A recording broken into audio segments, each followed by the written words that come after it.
কবিতার ভাষায় বলেছেন, তুমি যদি পাথরের উপরে বীজ লাগাও কোনদিন ফুলের গাছ পাবে না, পাথরের উপরে বীজ লাগালে কোনদিন সেই পাথরের উপরে লাগানো বীজ থেকে কোনদিন তুমি গাছের আশা করতে পারো না। আরে আল-বাহারা কায়সা ওয়াসাল সাদতান খাকশতা কুলবুরায়াতে রং বেরং। তুমি যদি মাটির মধ্যে বীজ দিয়ে দিতে পারো, তুমি যদি মাটি হয়ে যেতে পারো, আর এই মাটির উপরে যদি বীজ লাগাও, দেখবে রং বেরঙের ফল, রং বেরঙের ফুল, তুমি ফুলের গাছ পেয়ে যাবে। সুবহানাল্লাহ, সুবহানাল্লাহ। ওরা বেয়াদব, ওরা আমার রাসূলকে স্বপ্ন যুগে দেখে না। আমাদের সুন্নি আলেমরা আল্লাহর মেহেরবানি রাসূলকে সবসময় দেখে চোখে। চক্ষু বন্ধ করলে রাসূল নামাজেরা হাজিরিন বাংলার জমিনে বসে আমার রাসূলের সাথে তাদের চোখের যোগাযোগ হয়ে যায়। সুবহানাল্লাহ।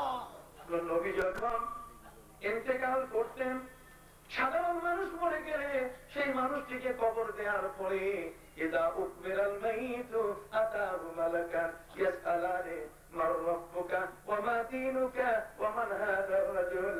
যখন কোন ব্যক্তিকে কবর দেওয়া হয় তখন ওই মানুষটির জীবনের খতিয়ান, জীবনের যাবতীয় কর্ম সম্বন্ধে একটা প্রথম টেস্ট আল্লাহ নিয়ে নেন। কি বলে? একটা প্রথম টেস্ট নিয়ে নেন, দেখি কতটুকু আছে। আমি আল্লাহর প্রতি তার কতটুকু শ্রদ্ধা ছিল, নবীর প্রতি সে আশেক ছিল কিনা। আমার নবী যদি ক্রিটিক্যাল পার্সন না হতেন, আমার নবী যদি পৃথিবীর মধ্যে বিশ্ব জগতে যদি প্রকৃতপক্ষে ধরাছোঁয়ার মধ্যে যদি না হতেন, তিনি যদি মর্যাদার আসীন দখল না করতেন, তো কবরে কোনদিন নবীকে নিয়ে প্রশ্ন করা হতো। কি বলে? জমিনের মধ্যে নবী ছাড়া তুমি নাও।